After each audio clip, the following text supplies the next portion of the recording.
सादर प्रणाम सभी लोगों को।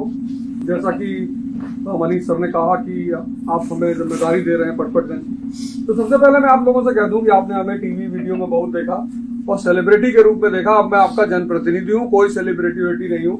आपको जब भी मुझसे मिलना हो, जो भी मुझसे बात कहनी हो, आप एकदम खुलकर मुझसे कह सकते हैं। तो मैंने से बहुत सारे लोगों से जिससे मैं मिलता जा रहा हूं, तो जी मैंने आपको वीडियो में देखा, अब मैं आपके सामने हूं।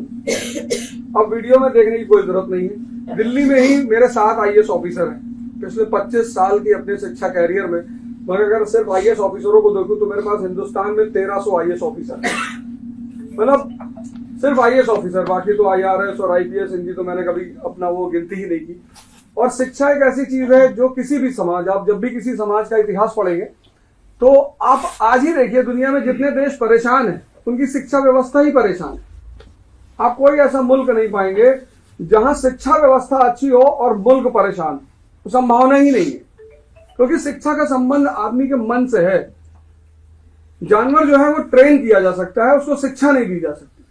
सिर्फ इंसान है जिसको शिक्षा दी जाती है। और शिक्षा का सिर्फ एक उद्देश्य होता है कि उसकी यहां की रोशनी को जला दिया जाए, कि वो उसको दिखाई पड़ने लगे कि सही क्या है और गलत क्या है। तो अगर हम इस कार्य को कर ले गए, जैसे कि 1947 में जब भारत पैदा हुआ तो सबने एक सपना देखा। और ऐसा नहीं कि ये देश पैदा हुआ तो ऐसे कोई देश नहीं था। 1787 में अमेरिका भी पैदा हुआ, हमसे बुरी हालत थी उसकी। 13 राज्य थे उसके पास और सब झोपड़पट्टी स्लम एरिया, ये हालत थी 1787 में। लेकिन उन्होंने अपनी शिक्षा पर ध्यान दिया और 1945 में विश्व की शक्ति बन गए। और राजनीति में जो है वो जनता ही राजा होती है। मैं तो आपका प्रतिनिधि हूं। हमारा जो संविधान है उसमें यही लिखा, जो प्रस्तावना है, जो पहला पेज है उसमें यही लिखा हुआ है, we the people of India solemnly resolve, हम भारत के लोग।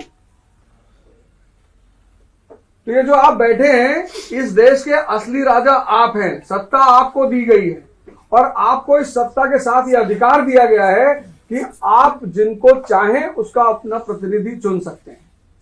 आप अभी मुझसे मिल रहे हैं, 1 दिन से 2 दिन से मिल रहे हैं और आप मेरे बारे में बहुत कुछ सुनेंगे। सुनकर कोई राय मत बनाइएगा, मैं अच्छा हूं, बुरा हूं, आपके लायक हूं, नहीं हूं, या आप मुझसे मिलकर ही राय बनाइएगा। और अगर आपको लगेगा कि इस आदमी को विधानसभा में पहुंचाना चाहिए।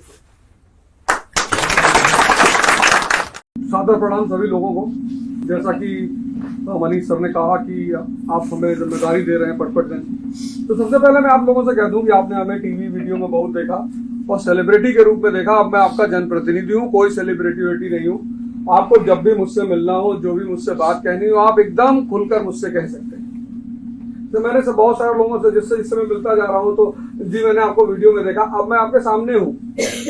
अब वीडियो में देखने की कोई जरूरत नहीं है। दिल्ली में ही मेरे 7 IAS ऑफिसर हैं पिछले 25 साल की अपने शिक्षा कैरियर में। मगर अगर सिर्फ IAS ऑफिसरों को देखूं तो मेरे पास हिंदुस्तान में 1300 IAS ऑफिसर है, मतलब सिर्फ IAS ऑफिसर। बाकी तो IRS और IPS इनकी तो मैंने कभी अपना वो गिनती ही नहीं की। और शिक्षा एक ऐसी चीज है जो किसी भी समाज, आप जब भी किसी समाज का इतिहास पढ़ेंगे तो आप आज ही देखिए दुनिया में जितने देश परेशान हैं उनकी शिक्षा व्यवस्था ही परेशान है। आप कोई ऐसा मुल्क नहीं पाएंगे जहां शिक्षा व्यवस्था अच्छी हो और मुल्क परेशान, तो संभावना ही नहीं है। क्योंकि शिक्षा का संबंध आदमी के मन से है।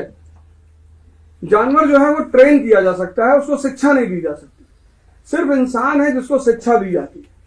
और शिक्षा का सिर्फ एक उद्देश्य होता है कि उसकी यहां की रोशनी को जला दिया जाए, कि वो उसको दिखाई पड़ने लगे कि सही क्या है और गलत क्या है। तो अगर हम इस कार्य को कर ले गए, जैसे कि 1947 में जब भारत पैदा हुआ तो सबने एक सपना देखा। और ऐसा नहीं कि ये देश पैदा हुआ तो ऐसे कोई देश नहीं था। 1787 में अमेरिका भी पैदा हुआ, हमसे बुरी हालत थी उसकी। 13 राज्य थे उसके पास और सब झोपड़पट्टी स्लम एरिया, ये हालत थी 1787 में। लेकिन उन्होंने अपनी शिक्षा पर ध्यान दिया और 1945 में विश्व की शक्ति बन गए। और राजनीति में जो है वो जनता ही राजा होती है। मैं तो आपका प्रतिनिधि हूं। हमारा जो संविधान है उसमें यही लिखा, जो प्रस्तावना है, जो पहला पेज है उसमें यही लिखा हुआ है, we the people of India solemnly resolve, हम भारत के लोग।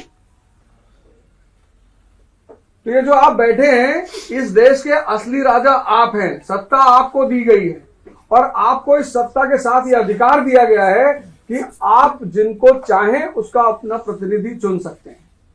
आप अभी मुझसे मिल रहे हैं, 1 दिन से 2 दिन से मिल रहे हैं और आप मेरे बारे में बहुत कुछ सुनेंगे। सुनकर कोई राय मत बनाइएगा, मैं अच्छा हूं, बुरा हूं, आपके लायक हूं, नहीं हूं, या आप मुझसे मिलकर ही राय बनाइएगा।